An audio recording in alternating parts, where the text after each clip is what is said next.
धीरधैर्यं श्रवणपटे यतिवरा महावाक्य जनार्दन सच्चिदानन्दत्वं शरणं ब्रजेश यादवेन्द्रं दयादाता पुंडरीक्षा क्षीरसागर शयनं कमलनयनं नमस्तुते नमामि श्रीहरि। धैर्य से जिसको धारण किया जाता है, कंठपटुओं से जिनका पान किया जाता है, ऐसे सच्चिदानंद भगवान श्री यादवेंद्र सरकार को मैं नित्य ही चिंतन करता हूँ, नमन करता हूँ, जिनको नमन करने से मंगलादि मंगल तो हो ही जाते हैं, साथ ही में बहुत बड़ा बल मिलता है मनुष्यों को। सूर्य रवि गोला गति जाना,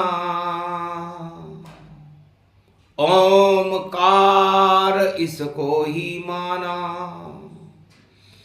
तो ओमकार झनकार है और करता रहे प्रकाश, आसमान में घूमता ये गोला आकाश।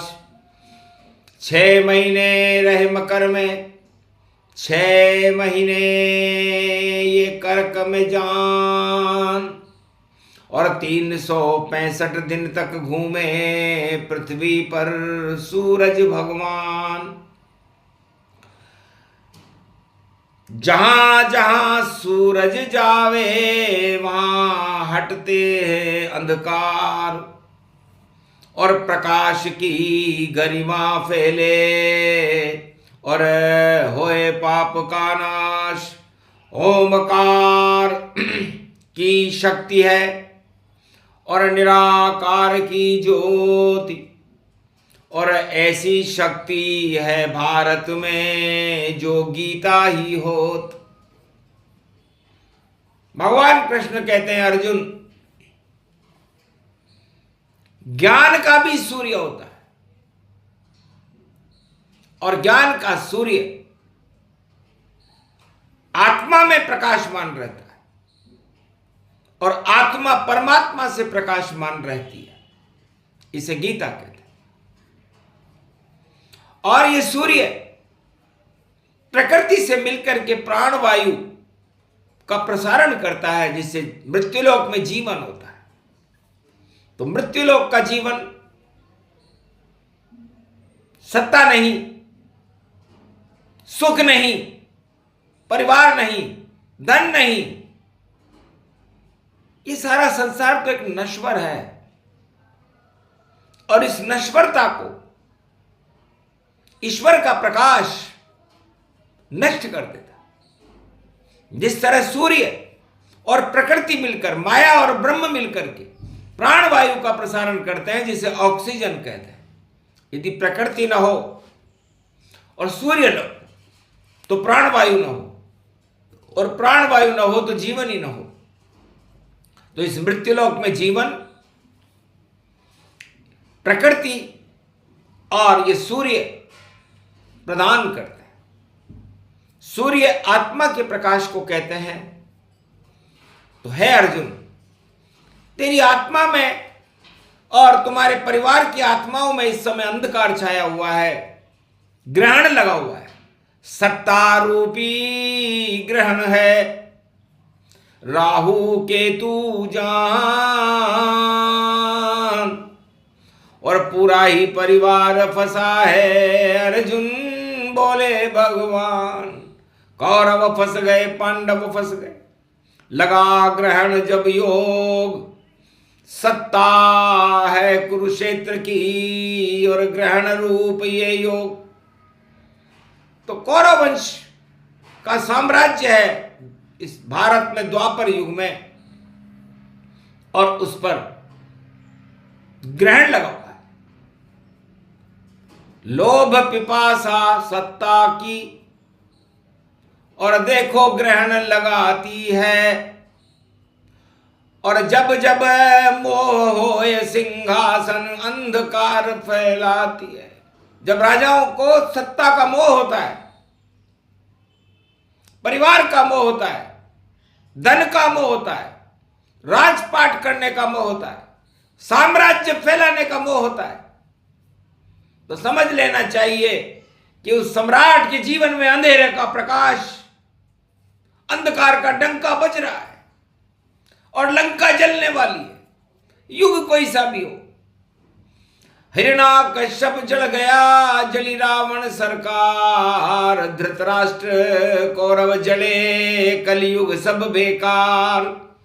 इसलिए राजमोह को छोड़ो अर्जुन, सत्ता मोह छोड़ दो अर्जुन, और करो ज्ञान का तुम पांडव अर्जन, तो हो जाएगा धर्म का सर्जन। धर्म क्षेत्र बन जाएगा भारत। यदि आपने इन 5 वस्तुओं का त्याग कर दिया, 8 तरह के प्रबल राजमतों का त्याग कर दिया, भोगों का त्याग कर दिया और भगवान के चरणों से अनुराग कर लिया, तो आपके जीवन में प्रकाश होगा। और सत्ता मोह अज्ञानता का अंधकार है और सत्य का मोह भगवान का प्रकाश है। इसलिए दुविधा में मत पड़। उधर सत्ता है कौरव वंश में, इधर सत्य खड़े हुए हैं भगवान श्री कृष्ण। इस कौरव क्षेत्र मैदान के मध्य में मैं खड़ा हुआ हूं। अब मैं न कौरवों के साथ हूं, न मैं पांडवों के साथ हूं, मैं तो धर्म के साथ हूं। और सत्ता में धर्म होता ही नहीं है। धर्म की बातें करती सत्ता, सारी बातें हैं बेकार। रोजाना ही अधर्म फैलाते, सत्या करती अत्याचार। सत्ता में तो घन घमंड है, सत्ता में मद है भारी, और इस सत्ता को हटा देंगे कृष्ण कर रहे तैयारी। भगवान कृष्ण ने कहा मैं इस कौरव वंश की सत्ता को हटाने की तैयारी कर रहा हूं, जो इस भारतवर्ष में अंधकार फैलाने के लिए तैयार खड़ी है। और विदेशों से भी सेना लेकर के आ गई है। 18 अक्षौणी सेना भारत की धरती पर खून बहाने के लिए इस राजा धृतराष्ट्र ने, जो अंधा राजा है, बुला ली है और खून की नदियां इस कुरुक्षेत्र मैदान में बहाने के लिए तैयार है, लेकिन सत्ता छोड़ने के लिए तैयार नहीं है। कोई भी राजा किसी भी युग में सत्ता छोड़ने के लिए तैयार नहीं होता, चाहे वो धर्मात्मा हो या परमात्मा हो या दुष्ट आत्मा हो, चाहे देव हो या दानव हो, सत्ता कोई भी छोड़ना नहीं चाहता। यही उसके जीवन की पराजय है। और जय जय जो छोड़े सब मोह को और मोहन से करे प्रेम, तो धर्म क्षेत्र बन जाता है, बोले कृष्ण ये वेन। अपनी वाणी में भगवान कृष्ण बोले, मीठी वाणी में बोले कि मोहन से प्रेम करना, भगवान कृष्ण के प्रति अनुराग पैदा करना, भगवान कृष्ण के जयकार करना, उनका गुणगान करना और सत्य के साथ रहना और अपनी आत्मा में ज्ञान के सूर्य को जगाना। अब ज्ञान का सूरज सत्ता से नहीं जगता। सत्ता तो इस सूरज को भी अस्त नहीं कर सकती, जो रोज उदय होता है और अस्त होता है। अपनी इच्छा से उदय होता है, अपनी इच्छा से अस्त होता है। लेकिन राजा एक बार बन जाए तो अस्त होने के लिए तैयार नहीं है, तो उसका सूरज तो डूबेगा, उसका साम्राज्य भी डूबेगा, क्योंकि जो उगता है वह डूबता है। अब राजा तैयार नहीं है डूबने के लिए कि मेरे तो बुढ़ापे में भी मैं यहीं बैठा रहूं। तो सोच लो, अंतकाल पछताएगा, प्राण जाएंगे छूट, अरे राम नाम की लूट है, लूट सके तो लूट। तो सत्ता के लिए राम नाम की लूट राजा करते हैं, लेकिन उनको पता नहीं है कि सूर्यवंश में राम जी का जन्म है और राम जी सत्ता के अंधकार को पसंद नहीं करते। अयोध्या में सत्ता के अंधकार को त्याग करके जाने वाला पहला सूर्यवंश का चक्रवर्ती सम्राट दशरथ पुत्र कौशल्यानंदन सत्ता को छोड़कर गया, तब प्रकाश हुआ था राम राज्य का। तो राम राज्य का प्रकाश सत्ता में रहकर कोई कर नहीं सकता। ये भविष्यवाणी है चारों युगों की, और करता है तो झूठ बोलता है। अर्जुन तो घबरा गया सुन के कृष्ण की बात, महाराज दिन में ही हो रही और मुझे दिख रही रात। महाराज मुझे तो दिन में ही अंधेरा नजर आ गया और दिन में ही चांद तारे नजर आ रहे कि चांद तारे तो अर्जुन युद्ध में नजर आएंगे। ये कौरव सेना 18 अक्षौणी को कृष्ण साफ कर जाएंगे। भारत को धर्म क्षेत्र श्री कृष्ण ही बनाएंगे। सत्ता के मोह को हटाकर सत्य को प्रगटाएंगे। ऐसी गीता ज्ञान को और प्रकट करूं मैं आज। और जब जब गीता उदय हो गिर जाते हैं ताज। चारों युगों में जब गीता का उदय होता है, सूर्य का उदय होता है, ज्ञान का उदय होता है, तो अज्ञानता नष्ट हो जाती है, सत्ताएं नष्ट हो जाती है, माया मोह नष्ट हो जाती है और धर्म का जयकारा लगता है। तो धर्म का जयकारा लगे और सुनो लगा कर कान। बोल जाओ कौरव सेना को, सुनो गीता का ज्ञान। 18 अक्षौणी सेना और होगी सब बेकार। 18 अध्याय मेरे पास हैं, करूं पाप का नाश। उनके पास 18 अक्षौणी सेना है और मेरे पास गीता के 18 अध्याय है। बस एक एक अक्षौणी एक एक अध्याय सुनाता जाऊंगा और कौरव सेना का अक्षौणी मैं खाता ही जाऊंगा। 18 दिन में 18 अक्षौणी और सेना नजर न आवेगी। और सुन ले अर्जुन गीता को, भारत भूमि जग जावेगी। अंधकार सत्ता धृतराष्ट्र कौरव का सारा ही हट जावेगा। और अर्जुन पांडव शक्ति का तो देखो भाग जग जावेगा। धर्म क्षेत्र बन जाएगा भारत और सत्ताधीश पछताएगा। डूब गया मेरा साम्राज्य, अब धर्म युग ही प्रगटावेगा। तो कुरुक्षेत्र धर्म क्षेत्र है, इसलिए कुरुक्षेत्र उसे कहते हैं जो सत्ता के लिए संघर्ष करते हैं। और धर्म क्षेत्र उसे कहते हैं जो ज्ञान के लिए, आत्मा के लिए, परहित के लिए संघर्ष करते हैं। तो ज्ञान का प्रकाश चारों युगों में भारत में हमेशा प्राण प्रतिष्ठित रहता है। उसे 4 वेद कहते हैं। ये ज्ञान से प्रकट हुए हैं, अज्ञानता को हटाते हैं। 6 शास्त्र हैं। ये 6 शास्त्र मिलकर के हमेशा सारे शस्त्रों को ही गला देते हैं। दुनिया में एटम बम से लेकर सतयुग से लेकर कलयुग तक कोई भी अस्त्र शस्त्र हो, शास्त्रों के आगे वो शून्य हो जाता है। तो 4 वेद धर्म के 4 स्तंभ हैं। 6 शास्त्र शस्त्रों को सब समाप्त कर देते हैं और 18 पुराण, इसमें 18 अध्याय आ जाते हैं और पूरे प्राण आ जाते हैं। तो प्राण परमात्मा का विषय है, सत्ता राजाओं का विषय है, भोग का विषय है। इसलिए भोग उस 18 पुराण में उनके प्राण निकाल देता है। तो 4 वेद, 6 शास्त्र और 18 पुराण। और ये भी ईश्वर का प्रकाश है, इसमें होता ज्ञान। इसी ज्ञान को 100 वर्षों तक समझो अर्जुन जान। और अंतिम समय जब आएगा तो छूट जाएंगे प्राण। मिलो सीधे परमात्मा से, मिले तुम्हें भगवान। भोगो भोग बैकुंठ में ये गीता का ज्ञान। तो गीता बेतरनी बने और